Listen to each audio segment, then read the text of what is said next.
Donc, demander pardon et demander une clémence. La clémence, ça, c'est par rapport à quoi? C'est ce que moi, je veux comprendre. Vous venez demander pardon, là. On va écouter encore un autre témoignage. Le témoignage qui est sorti ce soir. On va écouter. J'ai l'impression que ces gens-là, ils deviennent fous. Place aux aveux des complices du coup d'État déjoué du 3 janvier 2026. Ce soir, nous vous proposons le témoignage de l'adjudant de police Moumouni Souri, le compagnon de Madi Sakandé pour le déplacement de Féké en Côte d'Ivoire pour le retrait du financement des 70 millions de francs CFA. On l'écoute. Moi, c'est l'adjudant de police Souri Moumouni. Je sers au CPA 4 de la ville de Ouagadougou. Ladi Madi Sakandé, c'est un ami d'environ 2 ans. En début novembre, il m'a dit qu'il allait effectuer un déplacement sur Lomé et puis revenir. Effectivement, à son retour, il m'a dit qu'il a pris attache avec l'ex-président du Sud, le lieutenant-colonel Paul Alessandro Damiba, et qu'ils avaient nourri l'idée de déstabiliser les institutions de la République et de prendre le commandement. Ici, il m'a demandé qu'il allait avoir un déplacement et si je pouvais en tout cas l'accompagner dans son déplacement. Effectivement, il m'a appelé de l'accompagner en Côte d'Ivoire, la première ville précisément à Féké. Il devait prendre une commission là-bas. Alors je l'ai accompagné, nous sommes arrivés à Féké. On a croisé M. Traoré Bourema, qui est opérateur économique.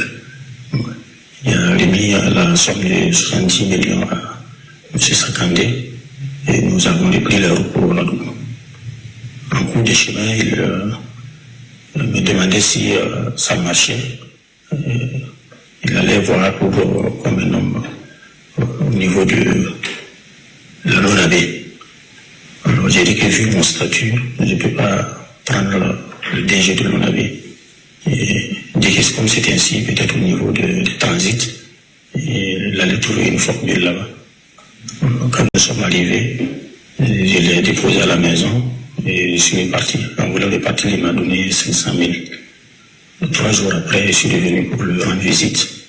Et on m'a informé qu'il a été interpellé. Mais du fond de mon cœur, je ne sais pas ce qui m'a embarqué dans ça. Et dans un premier temps, je demande pardon au premier responsable de la République, qui est le président Ibrahim Traoré. Et je demande pardon, et je demande pardon, et je demande pardon. Et je demande sa clémence et à tous les membres de son gouvernement. Je demande également pardon à tous mes connaissances. Je demande également pardon à tous mes collègues du service et à tous les Burkinabés. Je demande votre pardon et votre clémence.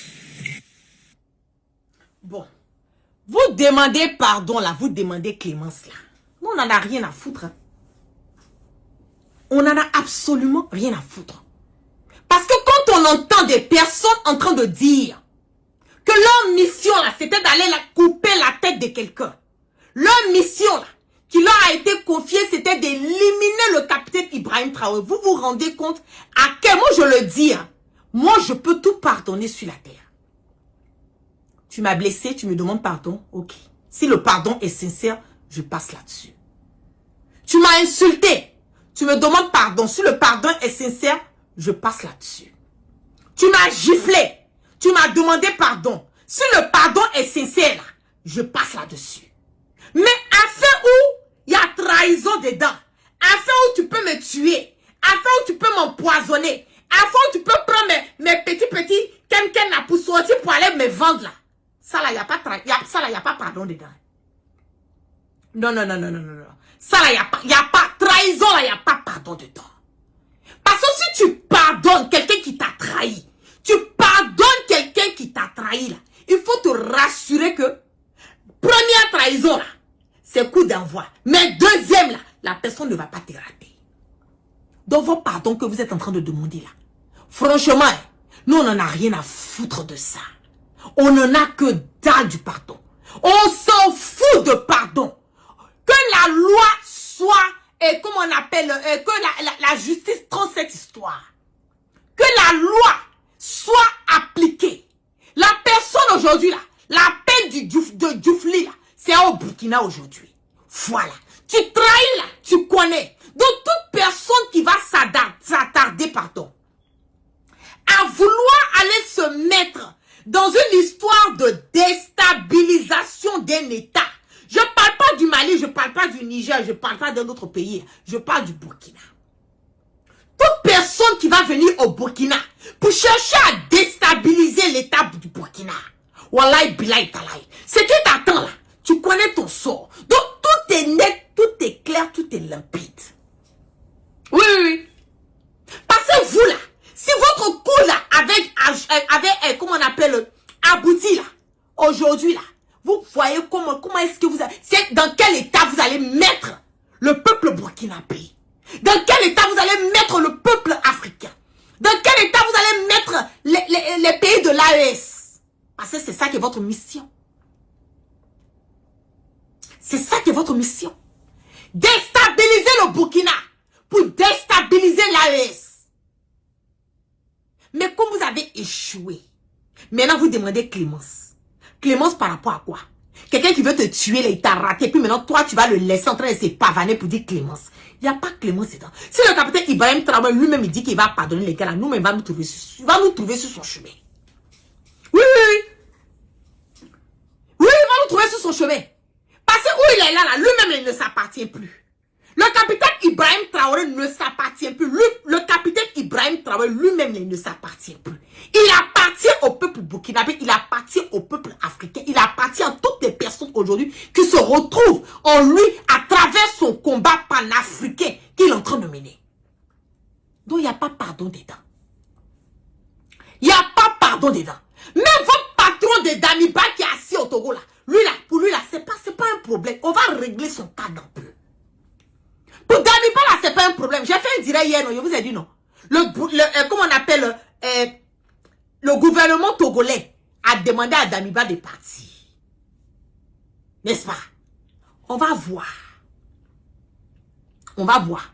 Damiba là, wallahi, j'ai dit, on va cirer Damiba, il va rien voir dedans.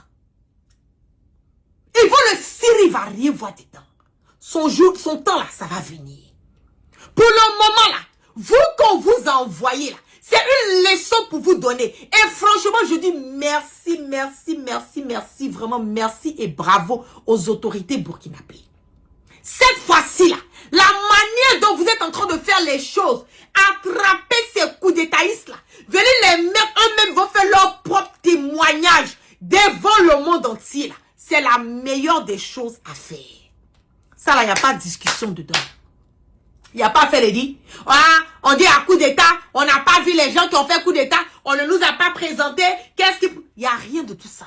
La preuve inattaquable est devant vous. Vous-même, vous voyez leur visage. Vous-même, vous avez entendu leur témoignage. C'est clair, net et limpide. Dans la loi, là, il n'y a pas quelqu'un qui est au-dessus de la loi. Non, ça n'existe pas. Et cette loi-là, elle sera appliquée. Vous demandez pardon. Vous ne demandez pas pardon. La loi-là, elle sera appliquée. Parce que la justice, là, ça n'appartient pas au capitaine Ibrahim Traoré. La justice, là, ça appartient au gouvernement burkinabé. Ça appartient à l'État burkinabé. Donc, vous voulez vous demander pardon. Vous ne demandez pas pardon. On va vous serrer. C'est ça qui est la vérité. Et indirectement aussi par ricochet, c'est un message qu'on envoie à toute personne qui va vouloir s'hasarder à même penser, mûrir cette histoire de déstabilisation, cette histoire de coup d'état sur le territoire burkinabé. Donc maintenant là, vous connaissez votre sort. Vous connaissez le processus. Vous allez voir réellement ce qui va arriver. Damiba là, il va monter, il va descendre. Damiba ne peut plus revenir encore. Le Burkina, il n'a qu'à oublier ça. Qu'il oublie le Burkina. Il ne peut plus venir s'asseoir encore au Burkina. Il Il peut aller diriger. S'il veut, il n'a qu'à faire coup d'état en Côte d'Ivoire. S'il veut, il n'a qu'à faire coup d'état dans n'importe quel pays il veut. Mais le Burkina Faso, là, Damiba ne peut pas venir gérer, diriger encore le Burkina Faso. C'est impossible. Qu'il sait, d'après les Djoulakaya Daradjigi, il n'a qu'à déposer même sa mamite là sur ça. Il dépose cette histoire de vouloir déstabiliser le Burkina. Il ne peut pas revenir encore. Vous savez pourquoi? Parce que Dieu a la main sur le peuple burkinabé et Dieu a la main sur le Burkina. Sinon, vous vous rendez compte des personnes qui sont autour du capitaine Ibrahim Traoré. C'est que ça n'a même pas encore débuté. Les témoignages que vous voyez là, c'est les petits pour en train de montrer un peu. Mais les colosses là, les têtes là même, eux-mêmes pour eux ça arrive. C'est là que vous allez voir même le danger de la chose. C'est là que vous allez vous rendre compte que waouh, mais on a vraiment échappé à quelque chose de lourd. Il y a quelque chose vraiment de lourd qui allait se passer dans le pays en ce moment et à cet instant. Heureusement qu'on a pu déjouer ce coup d'État. Vous voyez comment c'est méchant. Quelqu'un qui va s'asseoir dans le pays de quelqu'un, qui se dit réfugié, qui se dit exilé, qui a signé des accords. On l'a laissé partir dans la paix du Seigneur. Il va s'asseoir au Togo. Et puis du Togo là, il cherche à déstabiliser encore le Burkina. Vous trouvez que c'est normal? Vous trouvez que c'est juste? Et quelqu'un qui a eu sa chance, c'est la partie là que moi je ne supporte pas. Et c'est cette partie que je ne peux pas être d'accord et je ne vais jamais être d'accord avec Damiba. L'opportunité que le capitaine Ibrahim Traoré a là, Damiba a eu cette même opportunité. Je vais même dire encore plus. Encore plus. Mais qu'est-ce que Damiba a fait? Damiba, c'était la belle vie. Damiba, c'était la belle vie. Damiba, c'était les champagnes de combien de 1000 d'euros. Damiba, c'était les voyages, aller à Abidjan. Damiba a des maisons à Abidjan. Il avait plus de combien de 1000 de copines. Son histoire de femme, là, ça, c'est pas mon point. Parce que les hommes, ce sont les hommes. Ça, les femmes, ils ont tout. Au moins 1 ou 2, 3, 4, 5, 6, 7. Damiba, on avait beaucoup. C'était la belle vie, la Java qu'il menait. Distribuait les choses n'importe comment, comme il voulait. C'est cette vie que Damiba menait. Voilà. C'est cette vie qu'il menait. Il a eu la même opportunité que le capitaine Ibrahim Traoré. Mais si tu n'as pas pu saisir cette opportunité, et qu'aujourd'hui tu n'es pas là, ne viens pas mettre la vie des peuples burkinabés à risque. Parce que toi, là, on t'a enlevé là. Mais quand on t'a enlevé là, tu as vu que le capitaine Ibrahim Traoré, il a eu le soutien et le support du peuple, comment on appelle, du peuple burkinabé. Tu as vu? Si le peuple burkinabé ne voulait pas du capitaine Ibrahim Traoré là, il y a longtemps on l'avait déjà dégagé. Mais si vous voyez qu'il est encore là, c'est parce que quelque part, le peuple veut de lui. C'est ça qui est la différence entre toi et le capitaine Ibrahim Traoré. Tu as vu quand tu es parti, la personne a crié. Quand tu es parti, tout le monde dit bon débarras. Quand tu es parti, tout le monde était content. Si tu vois que le peuple a réagi comme ça, c'est parce que quelque part là, tu n'as pas fait ce que tu t'es supposé faire. Si tu avais fait correctement les choses là, je ne pense pas que tu allais te retrouver dans cette situation. Écoute, qu'est-ce qu'on ne t'a pas dit? Quel conseil on n'a pas donné à Damiba? Plusieurs personnes ont donné des conseils à Damiba. Damiba, arrête ça. Mets-toi sur ce chemin. Fais comme si, même la vie même des personnes qui étaient autour de Damiba étaient en danger. Parce qu'il n'écoutait personne. Il n'écoutait personne. Il faisait ce qu'il voulait, quand il voulait, comme il voulait. Tu ne peux pas diriger un État, tu ne peux pas diriger un pays comme si c'était ton foyer que tu es en train d'aider. Même foyer là même. Même foyer, même tu as marié femme, tu te déposes dans la maison, tu ne peux pas foutre la main de le bordel dans ta propre maison. Il y a un moment, il y a le respect, il y a de la discipline, il y a des rigueurs, même dans le foyer, à plus forte raison un État. Il dirigeait même, c'est que le Burkina, comme si le Burkina était son bien privé, comme si ça lui appartenait. Sans tenir compte des réalités du peuple burkinabé, sans tenir compte de la vie et des réalités des personnes qui étaient autour de lui. Quel conseil on n'a pas donné à Damiba? Quel conseil? Arrivé à un certain moment donné, même les personnes qui sont autour de lui avaient leur vie qui était en danger. Si on n'enlevait pas Damiba là, aujourd'hui le Burkina là, non. J'ai même pas envie d'imaginer même à quoi le Burkina même allait ressembler. Je ne veux même pas imaginer même ça même. Parce que ça allait vraiment être la catastrophe. La catastrophe totale. et tu es parti. Maintenant, tu veux venir déstabiliser. Parce que toi, il faut coûte que coûte, vaille que vaille, que tu puisses revenir t'asseoir, forcer à la tête. Sans tenir compte même que vouloir insister, persister, venir t'asseoir là. C'est des personnes qui risquent de perdre leur vie. C'est tout un État qui risque d'être déstabilisé. C'est des militaires qui risquent de perdre leur vie. Ce sont des civils qui risquent de perdre leur vie. C'est le Burkina qui allait se retrouver dans l'instabilité totale. Quand on aime sa patrie là, il y a certains pas faits et gestes qu'on ne mène pas, qu'on ne pose pas.